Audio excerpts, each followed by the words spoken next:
What's up, everybody? Welcome back to the DealMaven Podcast. It's your boy, Raleigh Williams, the pharaoh of partial acquisitions, and I'm here with Robert Bourne, the Jason Bourne of business, and Chandler Woodward, the Maven of marketing. So we have a good one today. We are going to talk about a business that was one of the first businesses that went from a personal brand to something with enduring value that sold for $400 million on a 8 or 9 year journey. But before we get into it, Chandler, what was the most interesting thing as we were jumping into this for you?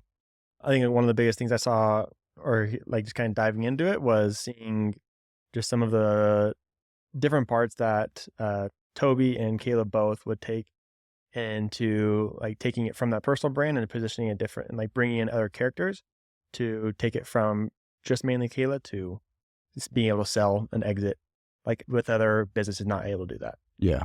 Roberto? Mark Andreessen famously said that software is eating the world. Both of the companies we're going to talk about went from fitness and non-software to decidedly software companies. Yeah. I didn't know that the second one started in like fitness. Hardcore fitness. Fitness. Oh, yeah. Equipment. Sure.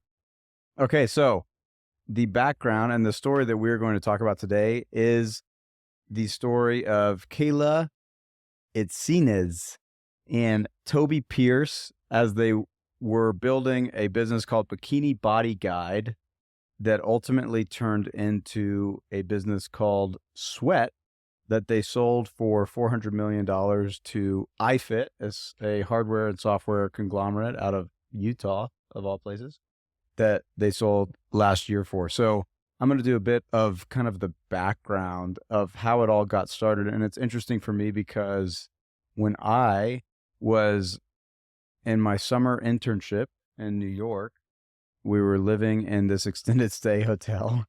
It was the first job that I ever had. It was the first time we were making money. I guess my daughter was 1 at the time, living in an extended stay hotel. Did you ever see our extended stay? Did you ever come? I did, yeah. Like, we were living just down the road. I remember it. It's like a six floor walk up. There's no elevator. And so you have to go up 6 flights of stairs every single day. This is like the best job that you can get out of law school. And it's a like 400 square foot. It's a queen bed and a microwave and a built-in closet. And then the bathroom, when you open the door, there's a toilet right in front of you, and then like a curtain for a stand-up shower, like it's too small to fit a bathtub. And there's no bathtub, it's just like a little shower. And that is how my legal career started. And so one day I came home from work, and Carly had, she had been postpartum for almost a year. And she saw this thing on Instagram, and it was called the Bikini Body Guide. It was like $120 for these 2 ebooks. One was a fitness, like what you could make your food with and what you could do to eat healthier. And then the other one was like this workout guide, and it was $120. And so she asked me for permission if she could buy it. She was like stressed about it. She's like, I don't know. Rob is married to my wife's sister, so he knows the Gramp background of spending. Does that pass through? Is there a thriftiness that pervades? Yeah, I think so. I think it's fair. So anyway, my wife bought the Bikini Body Guide and she loved it. It totally changed her life. So I've kind of been involved in this in some way, shape, or form. I've known about it for a long time. So Kayla, in 2008, she is an Aussie. She's from Australia, and she takes a course and she starts doing personal training, and she really focuses on the women's only personal training center in Adelaide. And as she's doing this, she found that the kind of the typical training stuff that you do, like NASM or the CPT, certified personal trainer stuff, that it didn't really cater to her clients the way that she wanted it to. So she started developing her own training programs just to kind of scratch the own itch that she needed as she was trying to train these women. And simultaneous to that, Toby Pierce, who became her co-founder and then her boyfriend, and they share a child together, he also was a personal trainer to get himself through college. And they met at a gym And there are a couple podcasts where Toby kind of talks about him as a personal trainer that, he went from being a personal trainer to then doing group training, and he kind of got flowed into the corporate training side of things, that there are these corporations that would pay him to come and do these group training situations. And it seemed like Toby from the beginning was always very business minded, that he wanted to figure out the best way to get leverage on his time in training. And so Kayla had also started posting on Instagram. This is again 2011, 2012. And I think that she starts growing a fairly big following. And by 2013, 2014, they kind of decide, let's see if we can build some ebooks, some PDFs, and start publishing these PDFs and charging for it. And so kind of the way that they got started is basically for $50, you could get the fitness one. And then for another $50, you could get the nutritional one. And for $100 total, you could buy both of these ebooks. And that's kind of how it got started originally. And within a year of them doing it, they had over 1 million guides downloaded. So within a year, they had done like, $30 to $50 million in revenue at like an insane gross margin. And the other interesting thing, one of the things that made it really appealing, like for when Carly was doing these programs, is Kayla, I think that she was really smart because on her Instagram, it wasn't like, she would never post pictures of her face. You never knew what she really looked like for a really, really long time. And she would also always be posting other women that had success in the program. Like she was always posting before and after pictures. And like now, like you can't run a Facebook ad with before and after pictures, because what's the rule on that, Chandler? Just like they have compliance, like you can't like promise any. It's just like basically ad compliance. Like they'll just shut down your ad completely. Because it's like too persuasive, right? It's like too.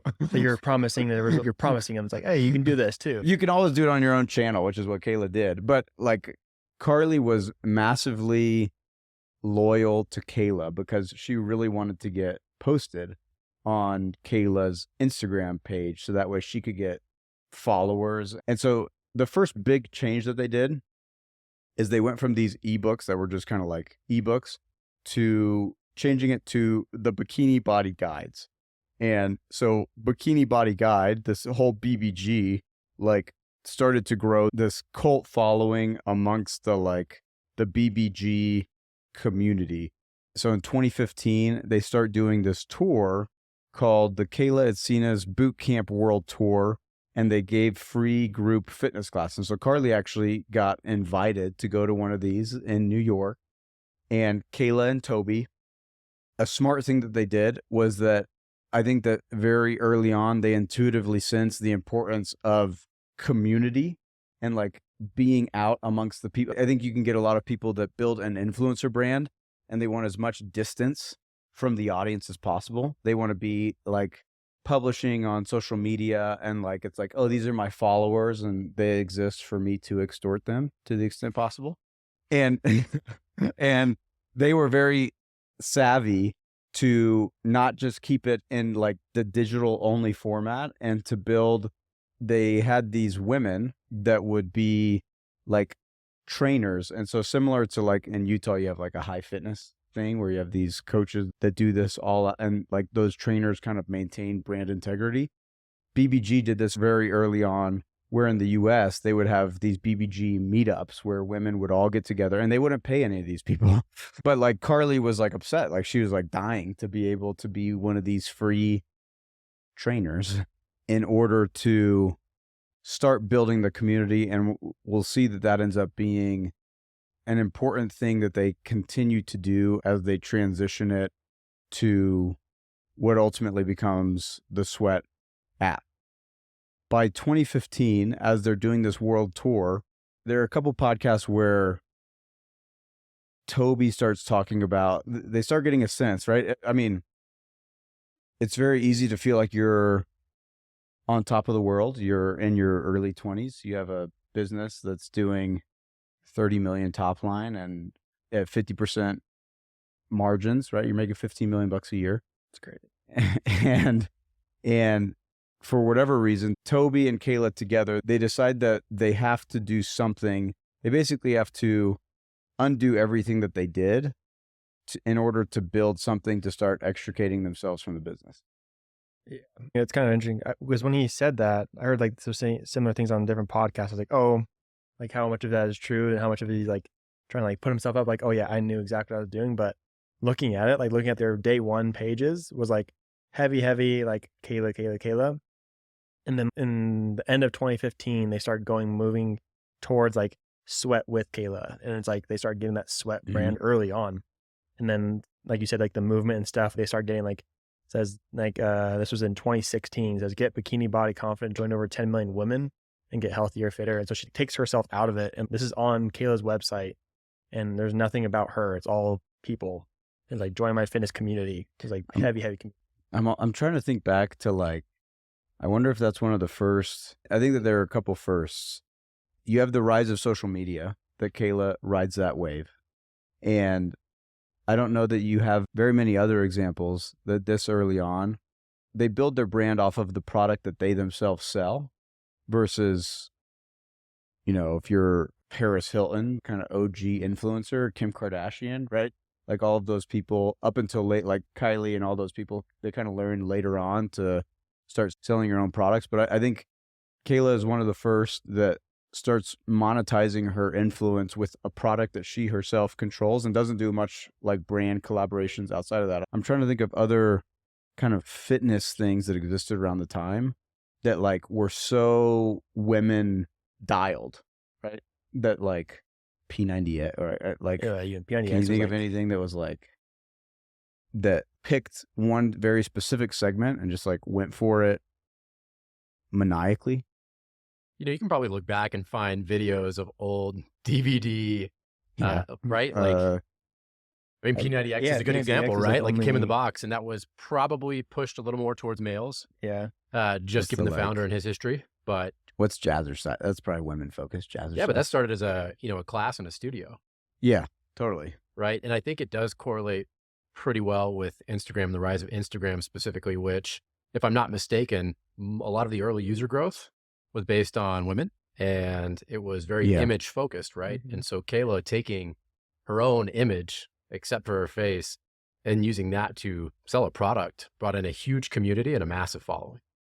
So if you were the consultant to Toby and Kayla in 2015, and they say, we have a $30 million a year business that we ultimately want to sell for $1 billion, what were some alternate paths that they could have gone down that could have been feasible, right? So maybe go into like, what were the obvious issues that existed with their brand despite being hugely profitable for a 24-year-old? But if they wanted to get to a $500 million business, what would you say they needed to solve, and some alternate paths that they could have taken outside of the path that they did take? Well, if you assume that a lot of the growth came from ultimately her image, her Instagram following, you think about that acquisition platform, right? It was Instagram. It was Instagram for a long time. You drive people through that channel, pull onto the website, and then sell them a PDF. And so you start to say, what are the different channels that you could capture new customers from? Certainly the App Store and a product with a much broader and more inclusive name might be one of them, which is the direction they went. I think, in hindsight, it is 2020 and it looks like a master stroke.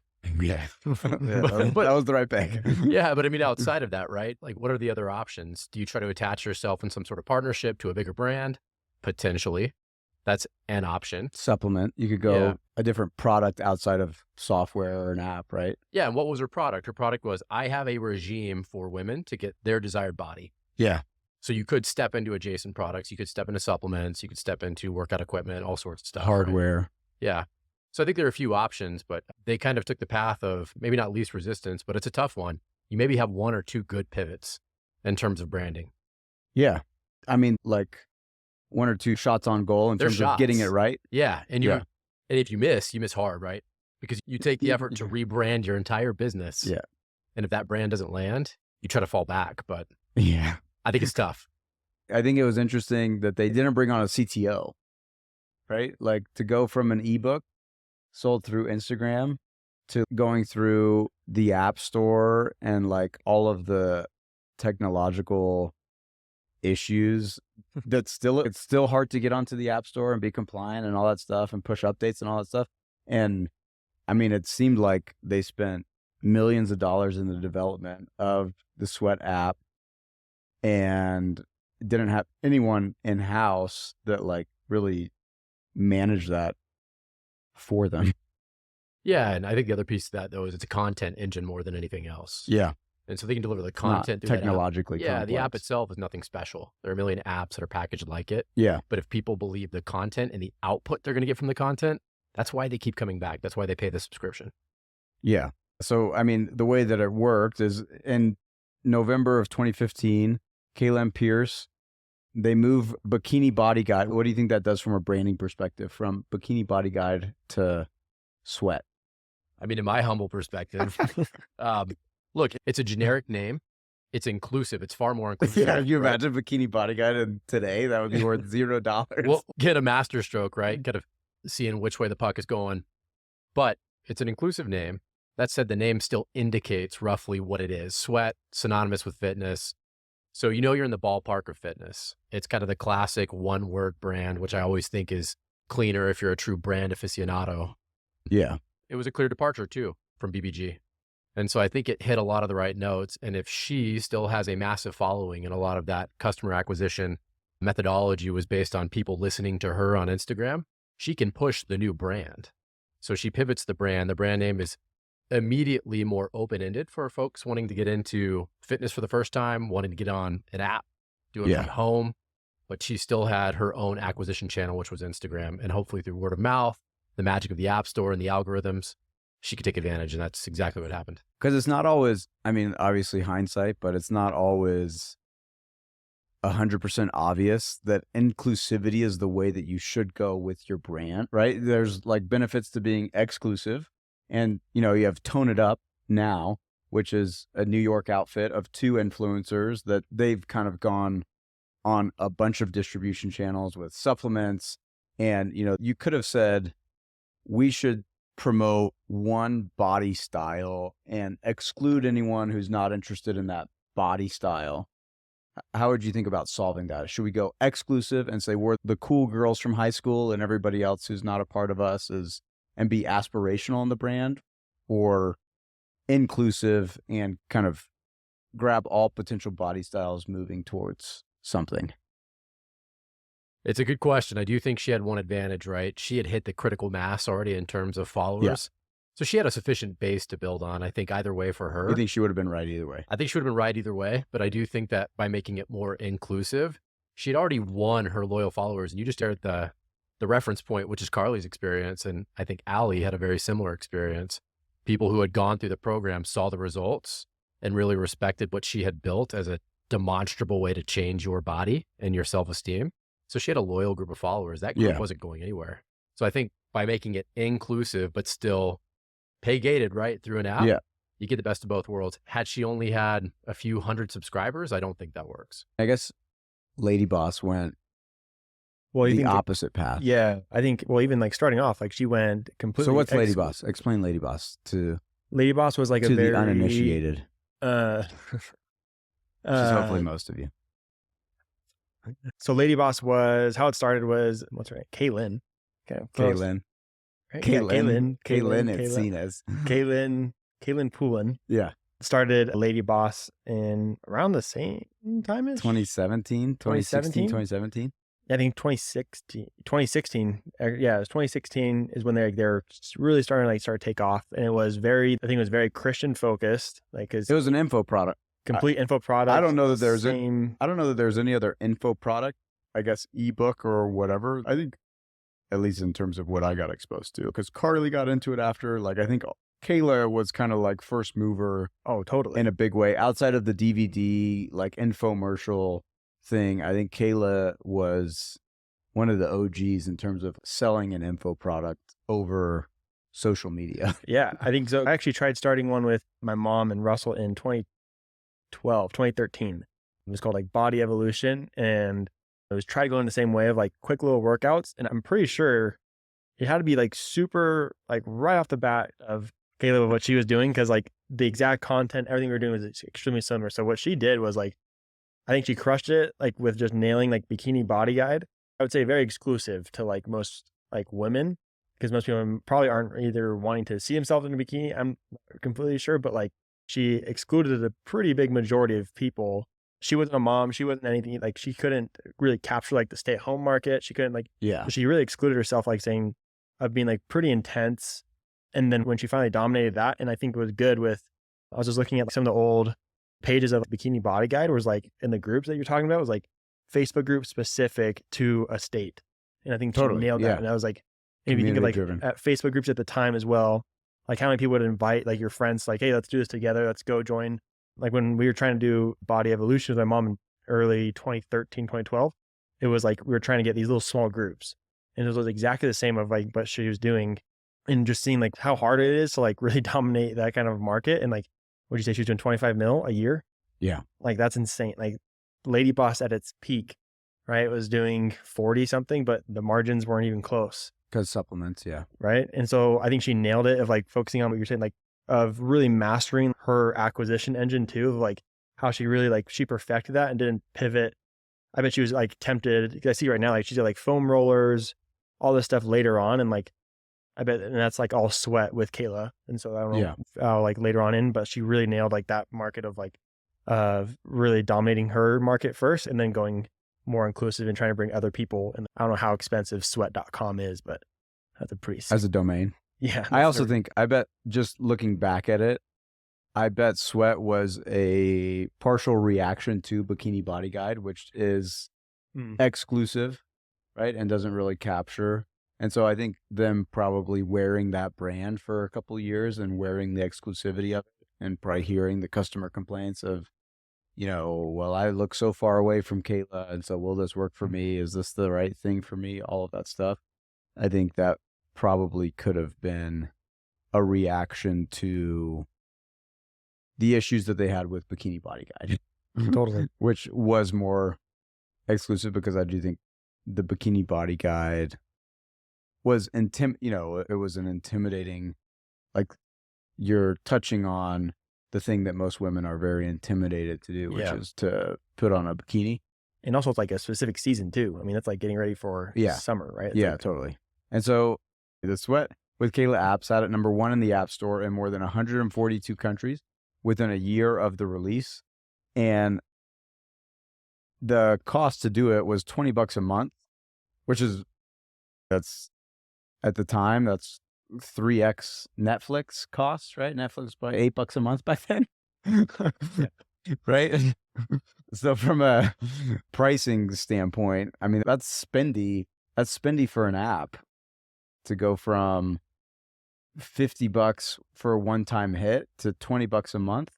Yeah, that's quite a big price jump. Well, on that note though, the point of comparison is the fitness class industry, right? Totally. Gym membership. Yeah. And so the pricing is all relative. That's actually a steal for some folks who are paying $150 for, bi-weekly fitness classes. Yeah. And I do think when they start the original version of that app, it was meant to be 28 minutes, do it from your home, right? You don't need a gym membership anymore. It's like very like low to no equipment. She would also do challenges. They weren't cash challenges. So they moved it to like 12-week programs where like you're doing this 12-week challenge with a bunch of other people and you're posting it within the app.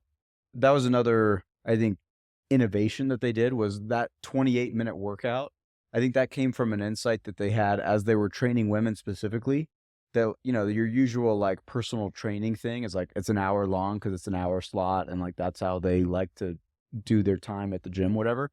And I think that they had found that mothers and also working women just didn't want to spend as much time in the gym as men are willing to do.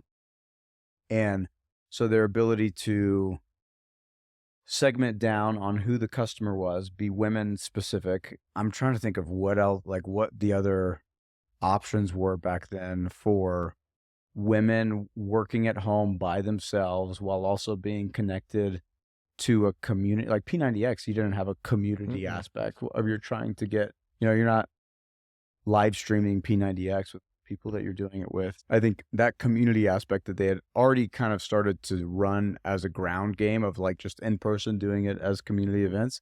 They captured that within the app to tap into that community piece. And then what did they do to start moving it away from Kayla herself? Thinking like in 2017, 2018, or in 2019, I think they brought on 3 different trainers who hit like different avatars, I guess, for like their current customers, right? So you have like Kayla, the way she looks, the way she acts, her lifestyle is going to bring in a certain person. So they went and hired someone who was another influencer. I think she already had a pretty big following, Kelsey Wells, and who was very Utah-based. Utah-based? Oh, yeah. So high school with Carly. Oh, no way. Yeah. So she was very mom focused, like recent moms, like brand new baby, how to get fit again or how to lose the baby fat. And then they brought in another person who was very yoga, probably more spiritual. I feel like the yoga, that industry itself, it brings in people who are maybe just getting into working out. Yoga has a certain vibe of either people who, like if you know how to do yoga, it's like really intense, but also yoga's like a good little morning workout. Like it's not about the ego of like what you look like. You know what I mean? It's like there's just no ego. Namaste and just all peace and vibes. And then who's the third? So that was the 2. So they brought in 2, what I know. And then like if you go to the sweat.com now, literally all shapes and sizes. Totally. Like any kind of person. Who do they have now? How many? I mean, there's, like just looking, you got 1, 2, 3, 4. It's like 8 probably. Yeah. Or even more. Probably like 12 different trainers. Yeah, I think now they have, it's like Pilates and breath work and powerlifting and yoga and the whole thing. And I think that the important thing that they did with all of those people was they signed them up for long-term deals, and those people all had their own distribution channel, which I think started to eliminate the key woman risk of Kayla, because you're less tied to her as your sole distribution channel.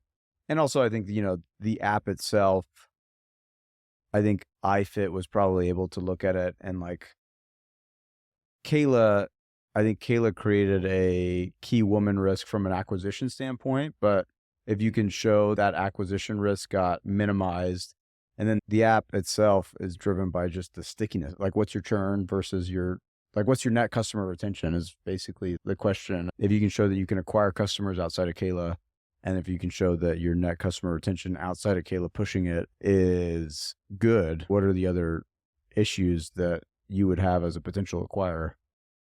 Well, real quick, I do want to play that back though. To summarize, there are 2 things that she did there that were brilliant. She captured new segments, right? Yeah. She opened up new segments, new customer profiles that were still consistent with the ultimate purpose of the app, which was to help women find fitness in a really convenient, low friction way. And then she de-risked her own business, right? In terms of that key person dependency, as you mentioned, it has now become a platform for trainers with a demonstrable brand, but it's not dependent on Kayla. And so as you think about it from the perspective of a potential investor, I look at it as a platform for existing trainers, a ton of broad segments across the female fitness community. And I likely have the ability to continue bringing on new trainers with their own followings, their own segments. And so I can scale that. Yeah. So enter iFit into the question, which has its own thing that it's doing from equipment and its own content software playbook that it's trying to run. What do we know in terms of iFit looking at sweat and where sweat started to fit into the picture of what iFit was and is trying to be? So this would be a good time to cover a little bit of the history of iFit. This would be the perfect time. Hey, real quick, if you're a business owner that's doing at least $1 million a year in revenue on a digital or coaching business, we'd love to talk to you. If you go to DealMaven.io and apply on our page, we will get in touch with you and see if we can take your great business and make it even better. All right, let's do it. So iFit started as Icon Health and Fitness. This is in 1977. So 77? 77. So we are talking legacy, old school fitness. Is that Utah? Was that Utah? Utah. Hell Utah. yeah. And not just Utah, northern Utah, Logan, Utah. That's less cool. I wish it was just Utah. Yeah, not many of y'all have heard of Logan, Utah, but after this, you can say you have. So Scott Watterson and Gary Stevenson of LDS Church fame were the founders of that company. Gary Stevenson? Correct. That is the Elder Stevenson? Elder Stevenson. He's a high-ranking member of the Church of Jesus Christ of Latter-day Saints. But these two apparently went to college together at Utah State, and they were ambitious entrepreneurs. Did you know that about Elder Stevenson? Did you know that prior I did not know it prior to this. No. See? That's why you tune in. And I feel like I had read his bio on Wikipedia and somehow breezed over that, but this was a good reminder of his humble beginnings. So they were both passionate about the fitness industry, and they saw a chance to make an impact. And that actually came in the form of first importing and marketing exercise equipment in the United States. They were the first Alibaba of fitness? That was made in Asia. Correct. Correct. Amazing. And if you think about the time, right, the 70s, it was still kind of early in terms of home fitness. So they saw an angle there to capture some of that momentum. They believed that, at least my read on it is, they believed that home fitness was going to become a thing. Everybody was going to have in the 70s. home fitness equipment in their own homes, which is a pretty prescient view given kind of what we saw in 2020 and beyond. But it started in hardcore equipment. Do we know what that what that equipment looked like? Yeah, just weights. So relatively Is this little the one where like you put the band around the back of you and like it shakes? Yeah, vibrates. Relatively little information is available on what their original product offering was. Not sure if the quality was great. Don't know much about it, but you may have heard of some of their brands: NordiTrack, Proform, Weider. Weider. Yeah. Gosh, you can buy them at a lot of big box retail stores, weightlifting equipment. Yeah. Yeah, but most of those were acquisitions. So this is where I think Sweat is going to come into play. This is a company that is really, its success was born on acquisitions, finding struggling operators, but taking great brands, rolling that into their business, improving the operations, putting it through kind of a singular channel of distribution in terms of sales of said equipment, and winning in the market. And so this has been a super successful business. As of right now, it's estimated that Icon, now iFit, is valued at $7 billion. Jeez, Maria. So again, what started as an import and marketing business is now a $7 billion business. So they were hardcore equipment focused. But again, they've been innovators from day one. It sounds like they came up with the Space Saver design, now found in a lot of equipment. That's when you see the treadmills folded up. So you can actually put it somewhere. Think about all the different sizes and flavors of homes in the United States and beyond. This made it a more accessible industry in terms of treadmills and things of that nature. So then kind of transitioning to iFit. As you can imagine, they have this portfolio of brands making equipment. They then started to move into the cutting edge space of technology as it relates to fitness equipment. And what this started out as was a product in the 90s called iFit, which was a simple workout card system where users could insert a programmed card into their fitness equipment to access preset workouts. When? This was in the 90s. I didn't have a specific year, but again, we don't see this anymore. So it was a precursor of things to come. Try and fail, try and fail, try and fail. And eventually you will succeed. You put the card into where? Into the fitness equipment. And like a Bowflex, I'm kind of imagining, and I'm sure you've seen this at some gyms where you can use an app or you can tap something against it and you can set up just a recommended number of sets, reps, duration, something equivalent to that, but in the 90s. That's awesome. Maybe it was a punch card. We'll have to dig more into this. I imagine it's like Bill Gates, like doing the punches of computers and then you run it and it does the program, but like for fitness. I mean, we did have the internet in the 90s. Well, you may forget. I know. That was like in the 60s. But for those of us in a different generation. But fitness lags innovation, relative to the computer. Yeah. So these guys, they were at least in the cutting edge of that. 90s, you move into the 2000s, advent of the iPhone. That's insane. Like, how did they beat the iPhone to that? Well, so I don't know if it was a specific app, but again, we're leveraging technology to get those preset workouts. But in 2008, we have the iPhone, advent of the App Store, at-home applications. They saw an opportunity there. And so iFit evolved in 2009. It really became what we know it as today, which is truly a software application, one you can both access on your phone through iFit, as well as a software system that ultimately they partner with their own brands like NordiTrack or others to provide a software platform with workouts, access to Google Maps so you could run in different parts of the world, a lot of unique uses of internet technology to kind of increase the breadth of the workout offering on those machines. iFit buys Icon or Icon buys iFit? So iFit was a subsidiary brand of Icon for the app. Got it. So that brand builds up, sees success from 2009 onwards with, again, the increase and proliferation of Internet of Things technology. Mm-hmm. So iPhones everywhere, more connected treadmills and other devices. Now you can't go into a gym and step on a treadmill without it being connected to something, right? Without being able to run through Taiwan or something. Right. I ran through New Zealand the other day. Did you really? I did, yeah. I've been to the New Zealand like photography that they have is right next to where my brother had one of his weddings. All right. Yeah, I've In done one of his marriages. He got married in New Zealand. I've done like 3 of the tracks, so hopefully it was one of the same ones.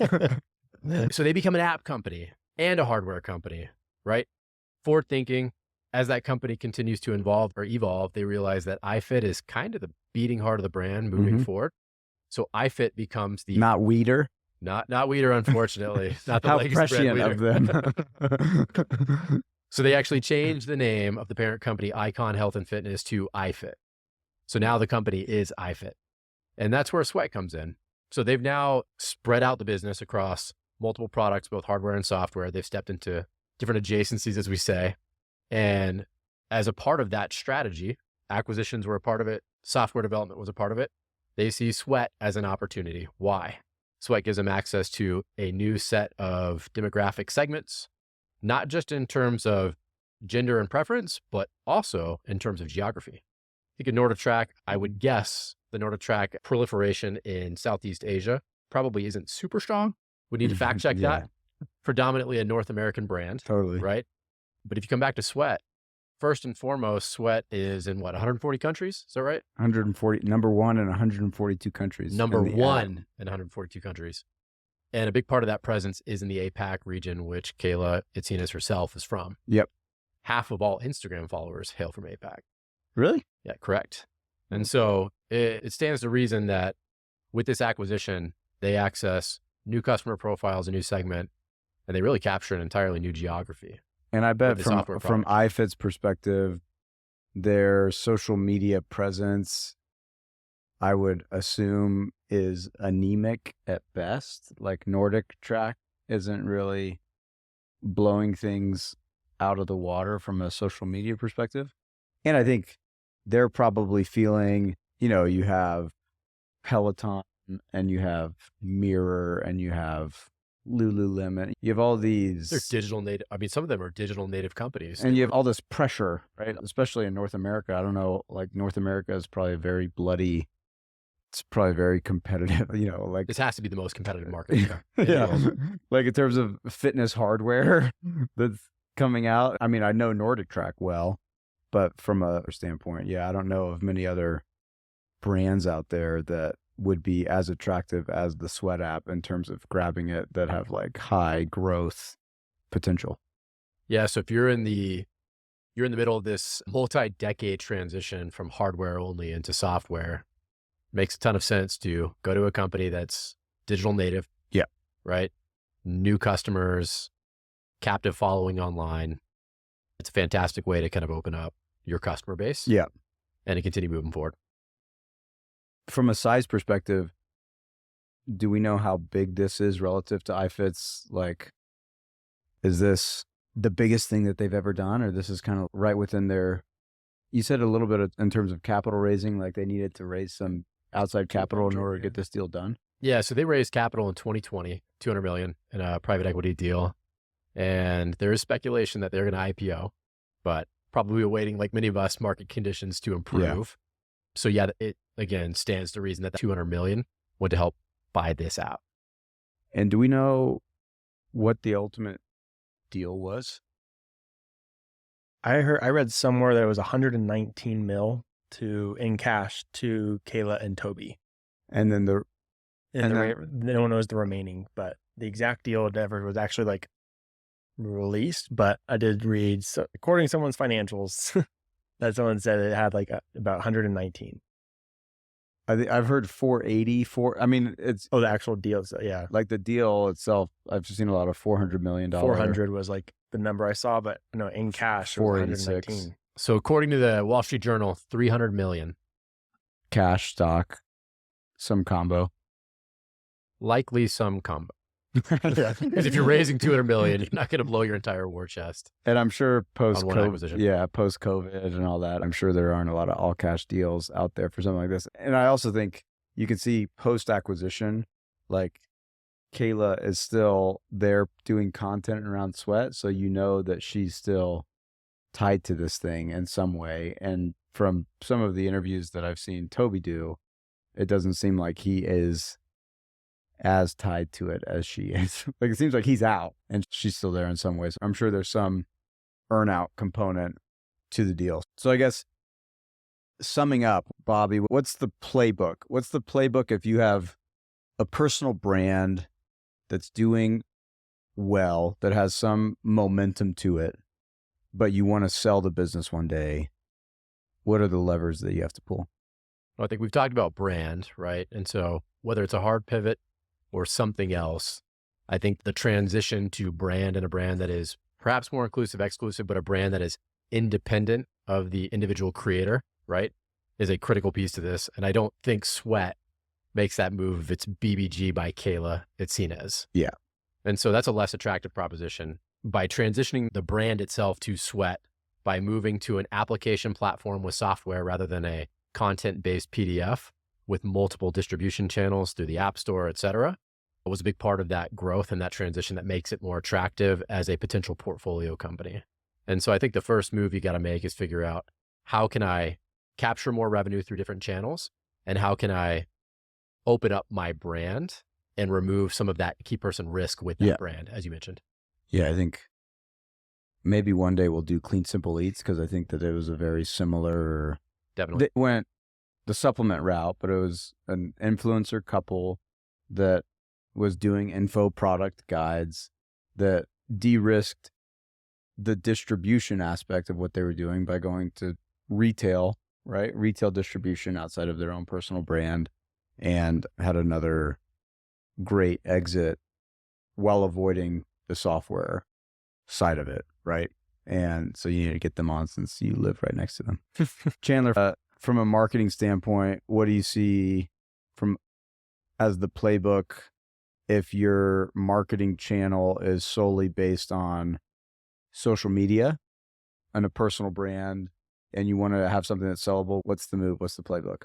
I think it was like seeing the community base. If you can really surround your brand, like having a community, it makes you less reliant as like the key man. Hearing Toby talk about it, call it key man risk, right? Really putting your business as like an investment. It's like if you're investing for the long term and like willing to take some hits to really try out like new people on the front end, trying different like attractive characters, different people who would like attract a certain type of audience, like try seeing those people. And I thought it was interesting of like maybe going and partnering with like bigger influencers too. I think a lot of times, like, if I was going to try to go redo Kayla's thing, I would have thought, I'm just going to go hire some random other person, some fitness trainer at Lifetime who maybe wants to try to be an actress or something.